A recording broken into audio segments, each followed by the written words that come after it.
माहौल बनाना समझते हैं। चलिए आइए, देखिए यहाँ पर हम लोग स्टार्ट करते हैं हम लोग पोजीशन वेक्टर से। और मैंने जैसे बोला कोऑर्डिनेट ज्योमेट्री थोड़ा सा बेहतर होगा, आप समझ लेंगे, और नहीं समझ में आ रहा है तो फोकस करेंगे, हम स्टेप बाय स्टेप समझा देंगे। तो पोजीशन वेक्टर में सबसे इनिशियल है, और यहां पर अभी लिखना नहीं है, सिर्फ देखिए यहाँ पर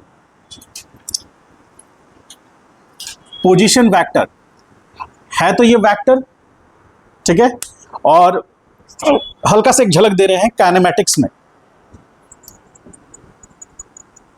काइनेमेटिक्स पढ़ेंगे आप फिजिक्स में, तो उसमें सबसे पहले आएगा पोजीशन, पोजीशन से आएगा डिस्टेंस, डिस्प्लेसमेंट, इससे आएगा स्पीड, वेलोसिटी,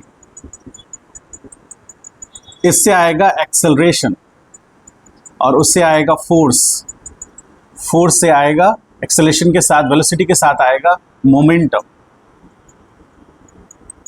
ठीक है। फोर्स के साथ आएगा वर्क, एनर्जी, टॉर्क, ठीक है। ये सारा चीज तो आपको यहां तक पढ़ना है, काइनेमेटिक्स में यहां तक पढ़ना होगा। और इसमें सबसे इंपॉर्टेंट रोल प्ले करेगा टाइम, सबसे इंपॉर्टेंट। जैसे माला देखे, माला, माला में क्या होता है, माला एक रस्सी से बना होता है जिसमें बहुत सारे फूल उसमें लगाए जाते हैं। तो रस्सी क्या करता है, सारे फूल को एक साथ कनेक्ट करके रखता है। तो वही ये टाइम है,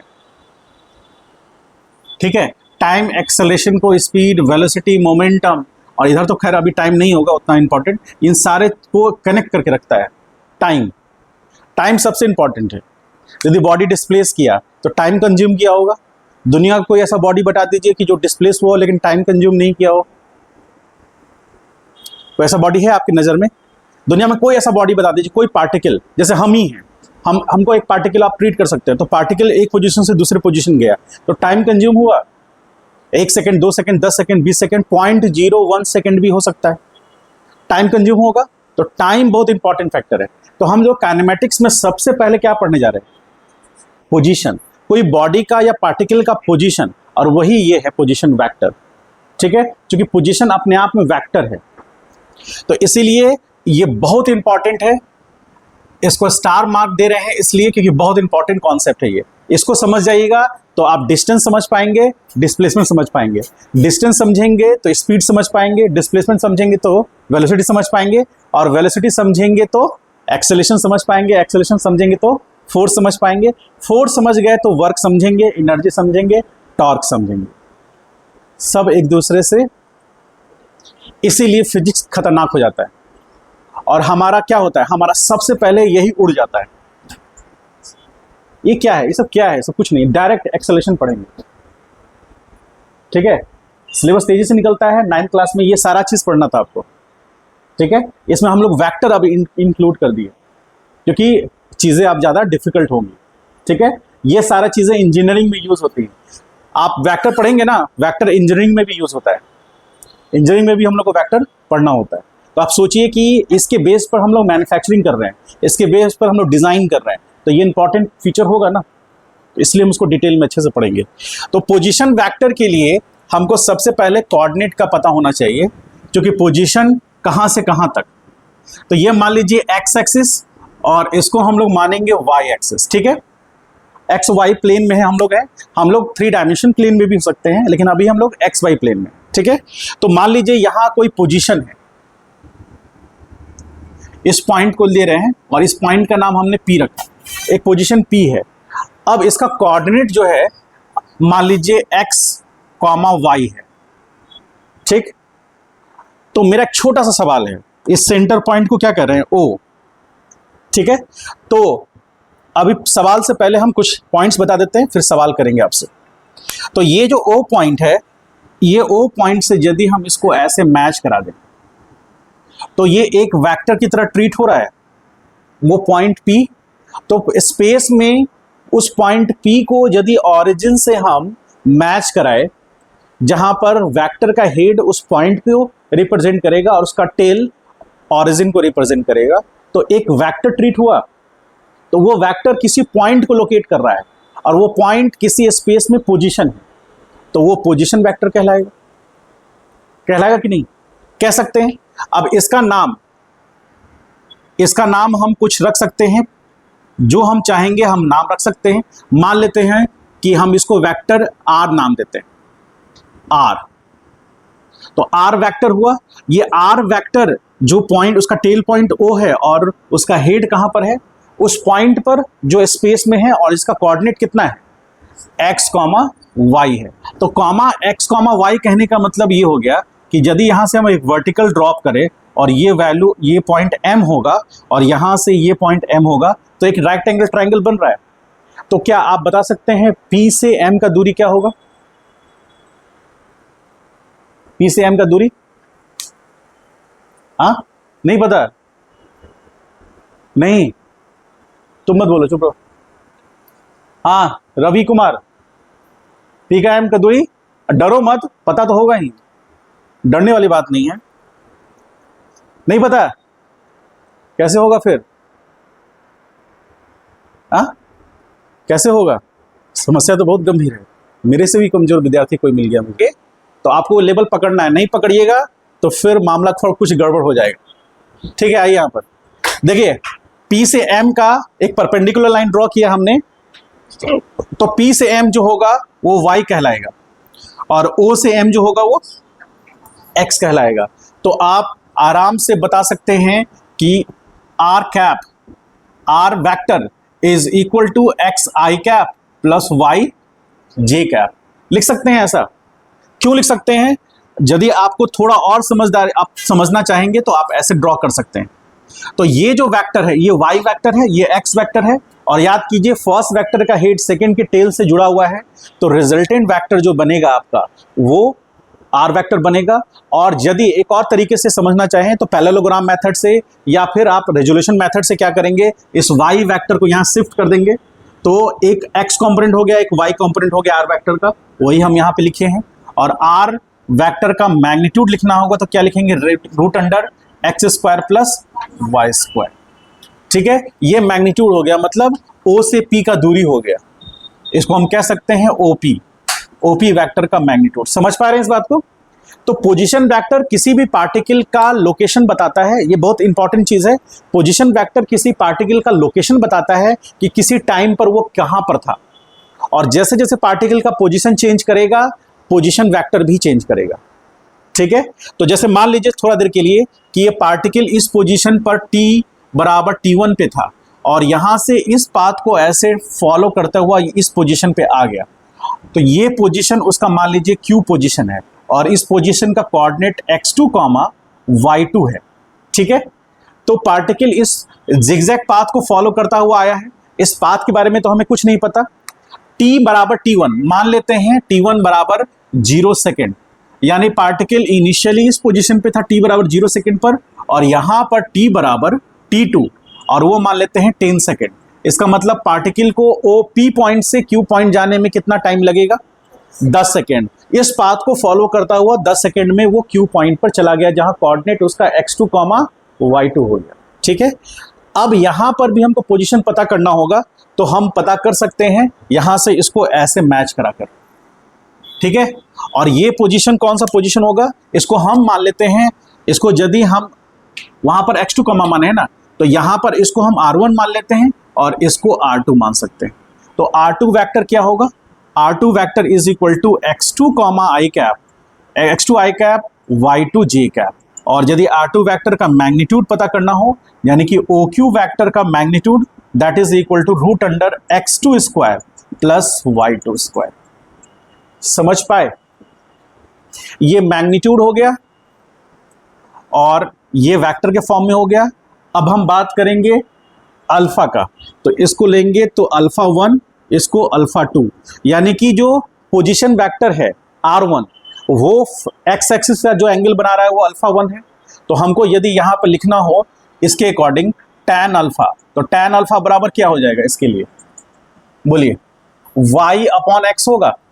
दिस इंप्लाइज अल्फा 1 बराबर tan इनवर्स कितना? y upon x। ये आ गया उसका डायरेक्शन, किसका?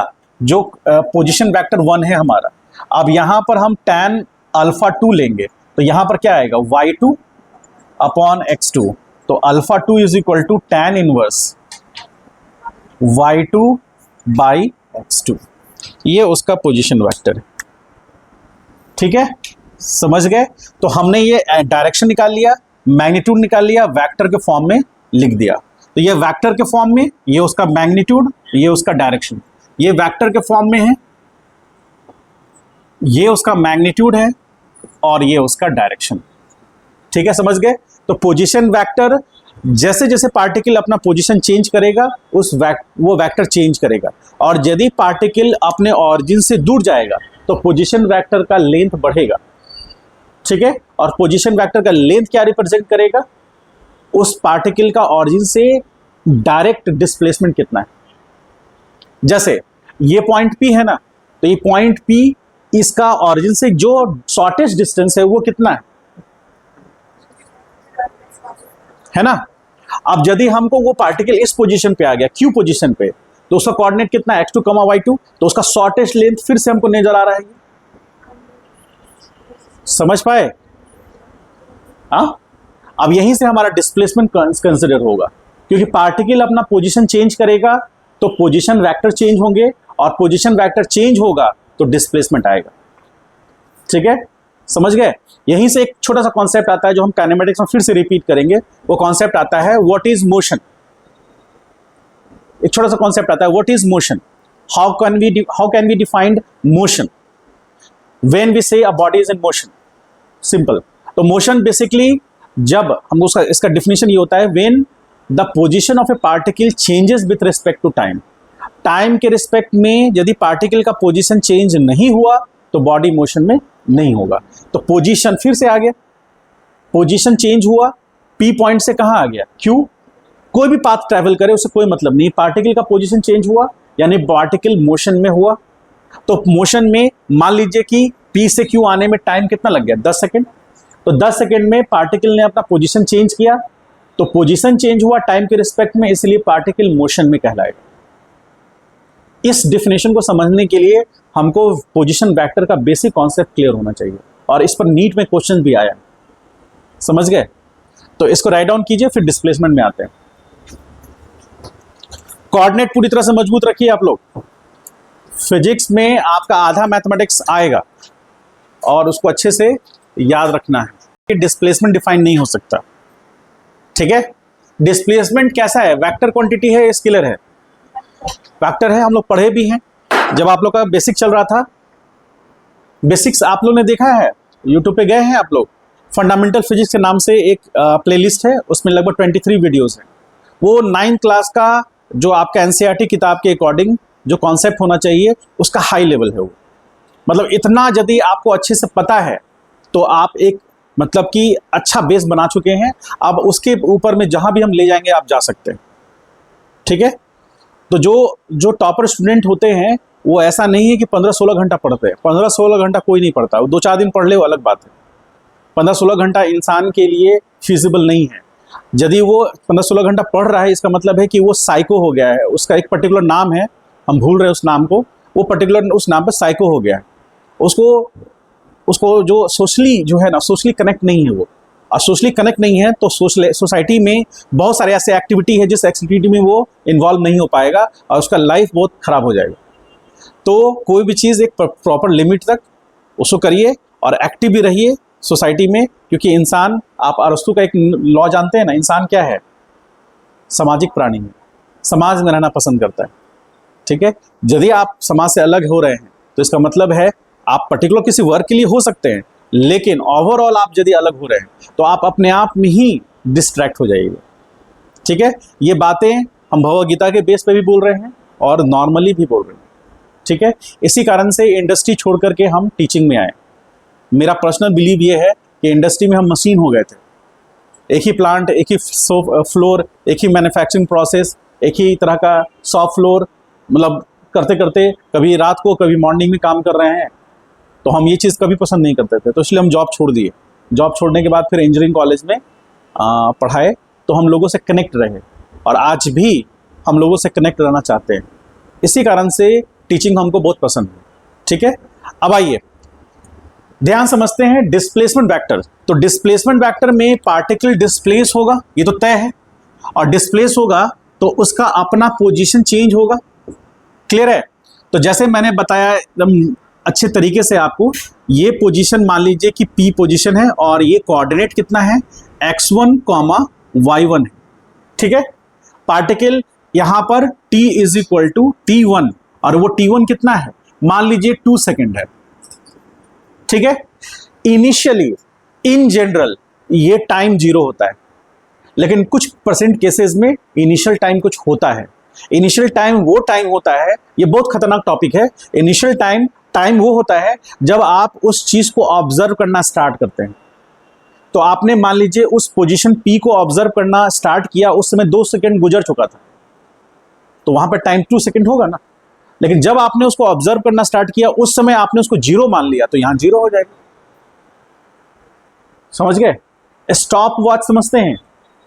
स्टॉप वॉच क्या करता है, जैसे आप मॉर्निंग में मान लीजिए कि 6 बजे उठे और आपने 6:30 से दौड़ना स्टार्ट किया, तो 6:30 पे आपने स्टॉप वॉच को प्रेस करके 0 कर दिया, तो क्या 6:30 0 हो गया? नहीं हुआ। स्टॉप वॉच का काउंटिंग 0 हुआ। आपने वहां से अपने रनिंग को ऑब्जर्व करना शुरू किया, तो आपने स्टॉप वॉच ऑन किया, अब आप दौड़ना शुरू किए, तो लगभग आप 7 मिनट के बाद कहीं एक पोजीशन पे थे, अपने इनिशियल पोजीशन से मान लीजिए 2 किलोमीटर पर थे आप 7 मिनट में। तो 7 मिनट में आपने 2 किलोमीटर डिस्टेंस ट्रैवल किया, आप ऐसा कह सकते हैं ना। या ऐसा भी कह सकते हैं कि 6:30 से चलना स्टार्ट किया, 6:37 में आप 2 किलोमीटर डिस्टेंस ट्रैवल कर लिए। ठीक है, तो स्टॉप वॉच का कैलकुलेशन क्या है? स्टॉप वॉच मतलब जब आपने अपने आप को ऑब्जर्व करना शुरू किया, उस समय t बराबर 0 कर लीजिए, वो स्टॉप वॉच का कॉन्सेप्ट है। लेकिन कुछ परसेंट केसेस में ऐसा भी हो सकता है कि आप 6:30 में दौड़ना शुरू किए और 6:37 में आप 2 किलोमीटर डिस्टेंस ट्रैवल कर लिए। समझ गए? तो अभी वो सिचुएशन है, अभी स्टॉप वॉच हम यूज नहीं किए। हमने देखा कि 2 सेकेंड में पार्टिकल इस पोजीशन पे, अब यहां से वो चलना स्टार्ट किया, तो वो इस पाथ को ऐसे ट्रैवल करता हुआ इस पोजीशन पे आया। ये पोजीशन क्यों कहलाया उसका, और इसका कोऑर्डिनेट हमें पता है, तो ये इसका कोऑर्डिनेट है x2, y2। ठीक, और यहां जो टाइम लगा उस टाइम को हम लोग t2 बोल रहे हैं, और t2 कितना है, लेट मान लेते हैं 10 सेकेंड। इसका मतलब है पार्टिकल इस पाथ को फॉलो करता हुआ जब Q पॉइंट पर पहुंचा तो 10 सेकेंड हुआ।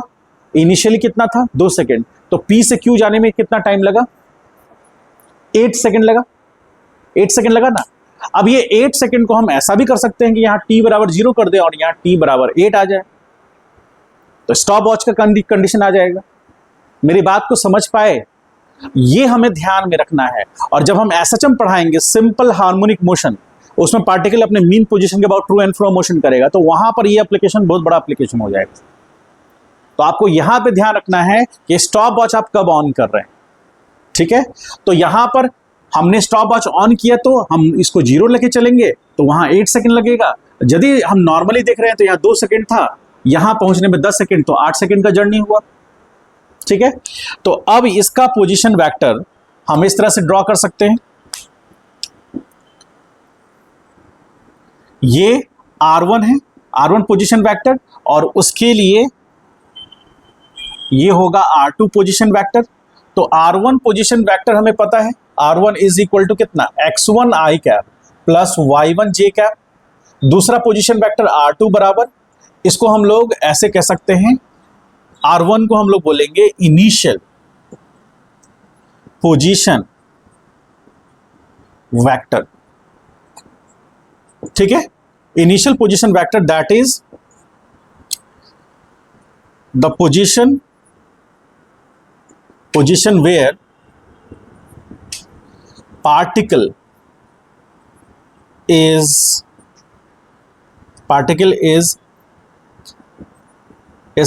particle stands के लिख लीजिए, stand initially।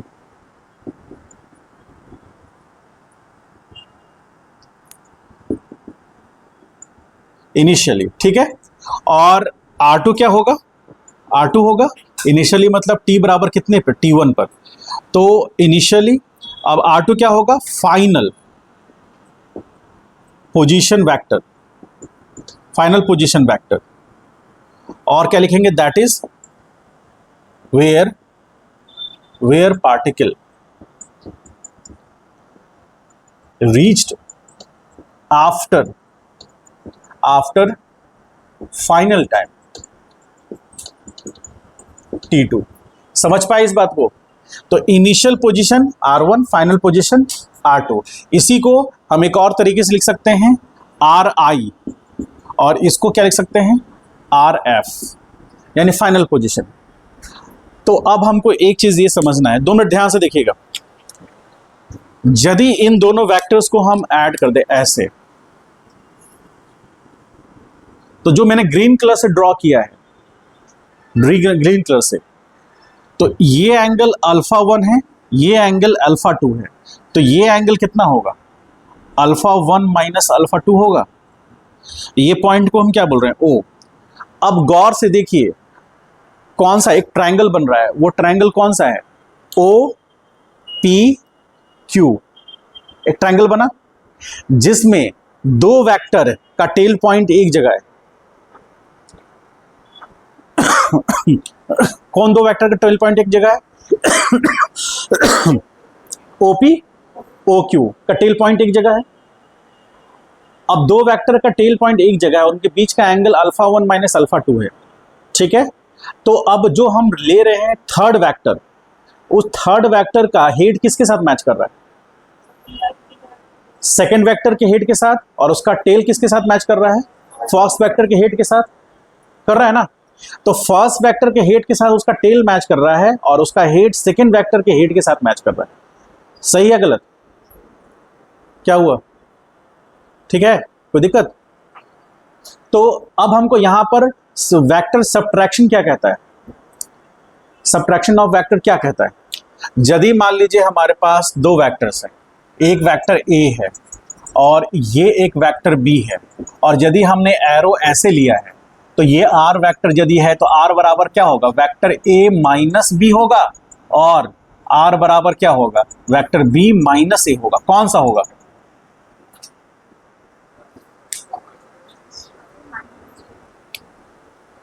फर्स्ट होगा, तुम बताओ।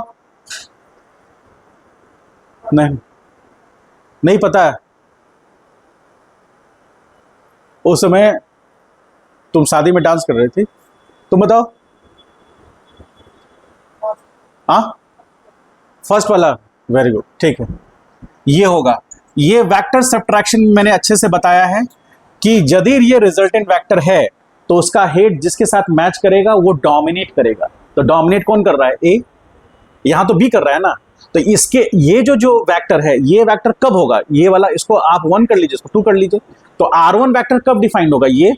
और जब R2 वेक्टर को डिफाइन करना होगा तो R2 वेक्टर ऐसे डिफाइंड होगा, क्योंकि उसका हेड किसके साथ मैच करना चाहिए, B के साथ, तब वेक्टर B माइनस A होगा।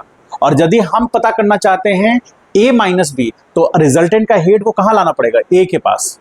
और यदि हम पता करना चाहते हैं B माइनस A, तो उसके हेड को कहां ले जाना पड़ेगा, B के पास।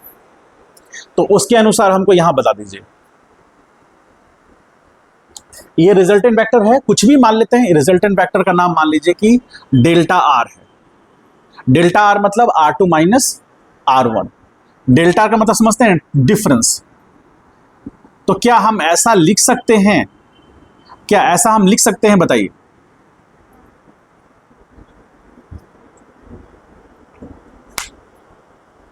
ये रिप्रेजेंट करता है R2 वेक्टर, ये रिप्रेजेंट कर रहा है R1 वेक्टर। उसका रिजल्टेंट का हेड किसके साथ जुड़ा हुआ है, R2 के साथ। तो R2 माइनस R1 लिखेंगे ना। जैसे रिजल्टेंट का हेड यहां पर A के साथ मैच कर रहा है, तो R1 बराबर क्या लिखे, A माइनस B लिखे ना। अरे बोलो हाँ या ना, समझ में आया। धीरे धीरे लेवल ऐसे ही बढ़ेगा और पूरा बेहतरीन ढंग से बढ़ेगा। इतना बेहतरीन ढंग से कि मेरे जैसा आदमी तो रटा हुआ है। हम इधर भी बता देंगे कि यहाँ B है, यहाँ A है और यहाँ R1 है, वो हमको रटा हुआ है। आपको उसको ध्यान में समझना है और तब क्वेश्चंस बनेंगे, ठीक है।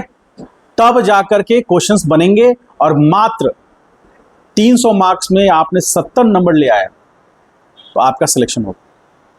300 नंबर में कितना नंबर, 300 में 70 मार्क्स, कितना परसेंट हुआ, लेस देन 33%। यदि 300 में आप 100 लाते हैं तो कितना परसेंट हुआ, 33%। ऑन एन एवरेज जोड़िए तो मतलब 25% आप ले आएंगे और आपका सिलेक्शन हो जाएगा। सिलेक्शन मतलब आपको गवर्नमेंट कॉलेज मिल जाएगा, आराम से आप बीटेक कर सकते हैं। लेकिन यदि बेसिक्स ठीक नहीं है आपका, अभी बेसिक बिल्ड हो रहा है, एकदम बेसिक्स फॉर्मेशन हो रहा है, यदि ये ठीक नहीं है तो आगे काम गड़बड़ हो जाएगा। इसलिए इसको पुख्ता तरीके से समझिए कि आखिर यहां पर R2 - R1 क्यों हुआ। क्यों हुआ, क्योंकि ये जो वेक्टर R2 है उसका हेड जो है ये रिजल्टेंट वेक्टर के हेड के साथ मैच कर गया।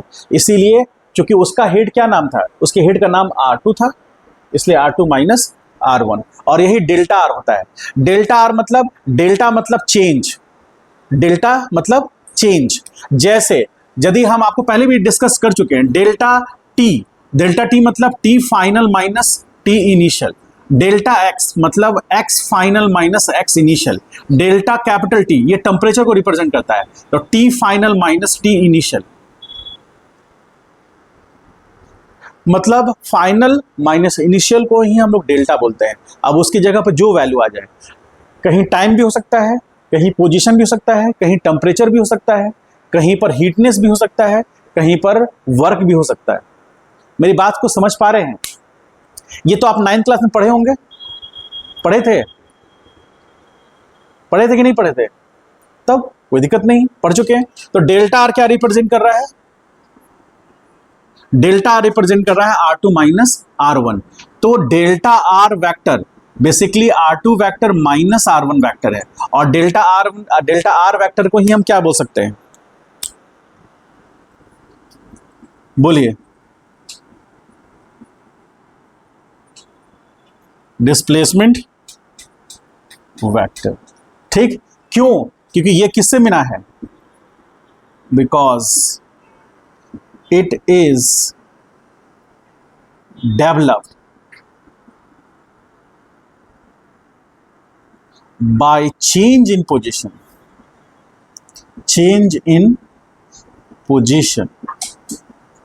of a particle। बात समझ पाए? डिस्प्लेसमेंट कब मिलेगा, जब पार्टिकल का पोजीशन चेंज करेगा।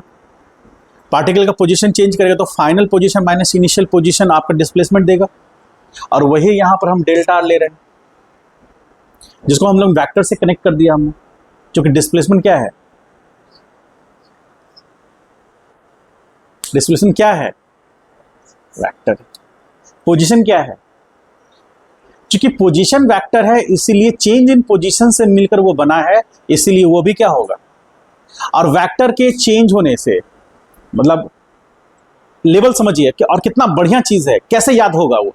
पोजीशन अपने आप में वेक्टर है, क्योंकि किसी पार्टिकल का पोजीशन बताता है वो, मतलब कोई पार्टिकल एक स्पेस में किस लोकेशन पे है वो बताएगा पोजीशन वेक्टर। और पोजीशन वेक्टर का टेल पॉइंट ओरिजिन पे होगा और उसका हेड उस पोजीशन पे होगा जहां पार्टिकल एस्टेब्लिश है। ठीक है, पोजीशन वेक्टर हुआ।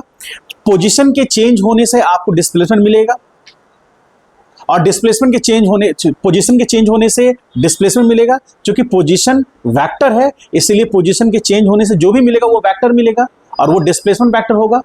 अब इसमें एक लेवल और ऊपर चलेंगे, तो क्या कहेंगे कि पोजीशन के चेंज होने से हमको डिस्प्लेसमेंट मिला, ये तो ठीक, क्योंकि पोजीशन वेक्टर है इसलिए डिस्प्लेसमेंट वेक्टर हुआ। अब डिस्प्लेसमेंट के चेंज होने से हमको वेलोसिटी मिलेगा, क्योंकि डिस्प्लेसमेंट भी वेक्टर क्वांटिटी है, इसीलिए चेंज इन डिस्प्लेसमेंट से जो मिलेगा वो क्या मिलेगा, वेक्टर, इसीलिए वेलोसिटी भी क्या होगा। और वेलोसिटी के चेंज होने से हमें क्या मिलेगा, एक्सेलरेशन। और चूंकि वेलोसिटी खुद में एक वेक्टर क्वांटिटी है तो उसके चेंज होने से जो मिलेगा वो भी वेक्टर होगा, इसीलिए एक्सेलरेशन क्या होगा। और चूंकि एक्सेलरेशन एक वेक्टर क्वांटिटी है और वो डायरेक्टली प्रोपोर्शनल होता है नेट फोर्स के, तो चूंकि एक्सेलरेशन एक वेक्टर क्वांटिटी है तो वो जिसके साथ प्रोपोर्शनलिटी में आएगा वो भी क्या होगा, इसलिए फोर्स क्या है, बस काइनेमेटिक्स खत्म, डायनेमिक्स खत्म। समझ गए?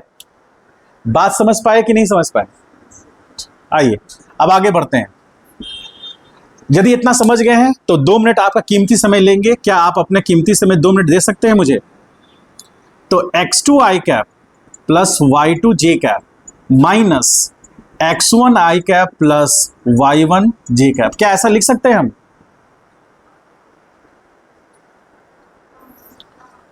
याद कीजिए इस दिन को, जिस दिन में हम लोग ने ये लिखा था, आज से 3000 साल पहले लिखा था ना,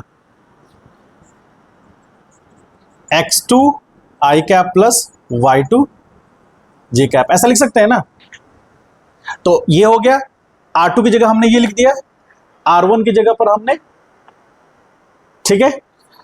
अब इसमें से हम क्या करेंगे, जो यहां पर i कैप वाला टर्म है उसको एक साथ x2 minus x1 i cap plus y2 minus y1 j cap, ऐसा लिख सकते हैं क्या? तो फाइनल रिजल्ट क्या हुआ, delta r vector is equal to x2 minus x1 i cap plus y2 minus y1 j cap. समझ पा रहे हैं कुछ? ये आपका डिस्प्लेसमेंट वेक्टर हुआ। अब डेल्टा आर वेक्टर का मॉड यानी कि मैग्नीट्यूड ऑफ डिस्प्लेसमेंट वेक्टर, जो कि इस लेंथ को रिप्रेजेंट करेगा, जो कैसे डिफाइन होगा, P से Q का होगा। वो वेक्टर का लेंथ क्या रिप्रेजेंट करता है, उसका मैग्नीट्यूड। तो यानी डेल्टा आर वेक्टर का मैग्नीट्यूड बराबर होगा डेल्टा आर वेक्टर का मैग्नीट्यूड होगा, और वो पी क्यू वेक्टर के मैग्नीट्यूड से रिप्रेजेंट होगा, ठीक है। और ये क्या होगा, root under x2 minus x1 का whole square plus y2 minus, ये उसका मैग्नीट्यूड निकल गया ना। अब यदि हमको पता करना हो कि इसका एंगल कितना है, ये एंगल मान लीजिए थीटा पता करना हो हमको, एक्स एक्सिस के साथ जितना एंगल बना रहा है वो थीटा होगा। इसका भी एक लेवल है, हम उतना नहीं जाएंगे अभी, फिलहाल देख लीजिए, समझ लीजिए। tan theta is equal to क्या आ जाएगा, डेल्टा आर वेक्टर का y कैप और डेल्टा आर वेक्टर का x, तो कितना आ जाएगा ये y2 माइनस y1 डिवीजन में x2 माइनस x1। तो theta is equal, tan theta is equal to होगा y2 minus y1 upon x2 minus x1। समझ पाए? ये आएगा उसका एंगल। तो रिजल्टेंट वेक्टर का, ये रिजल्टेंट वेक्टर का वेक्टर टर्म में है, ये उसके मैग्नीट्यूड के टर्म में है, और ये डायरेक्शन के टर्म में। समझ गए? डिस्प्लेसमेंट वेक्टर के पास मैग्नीट्यूड भी होगा और डायरेक्शन भी होगा। तो ये है डिस्प्लेसमेंट वेक्टर, ये उसका मैग्नीट्यूड और ये उसका डायरेक्शन। डायरेक्शन हमेशा किसी वेक्टर का हम दिखाएंगे तो उसका ओरिएंटेशन को हमको दिखाना होगा। वो वेक्टर x के साथ या y के साथ या दोनों में किसी एक के साथ जो एंगल फॉर्मेशन करता है वही उसका ओरिएंटेशन होता है, इंक्लाइनेशन होता है, और वही उस वेक्टर का एंगल या डायरेक्शन रिप्रेजेंट करता है। समझ गए? जैसे हम कहते हैं कि a body is moving with 4 meter per second square, acceleration दे दिया, अब वो और क्या कहेगा 37 degree with 37 degree north of east, मान लीजिए ऐसा कहता है, तो ईस्ट के साथ में 37 डिग्री वो नॉर्थ में बना रहा है, तो उसका बेसिकली आपने ओरिएंटेशन देख लिया, वही उसका डायरेक्शन हो गया। ऐसा क्वेश्चन हम लोग किए हैं। तो वेक्टर का डायरेक्शन का मतलब ओरिएंटेशन जो एक्स या वाई के साथ या दोनों में किसी एक के साथ वो बना रहा है। समझ गए? इसको अच्छे से राइट डाउन कीजिए, और मन में कहीं भी कोई सवाल है तो पूछिए। समझे? पूछेंगे नहीं तो मन में वो घाव बनकर के बड़ा हो जाएगा, फिर आपको वो दिक्कत करेगा। समझ गए? लगा वही तुम बोल रहे हो।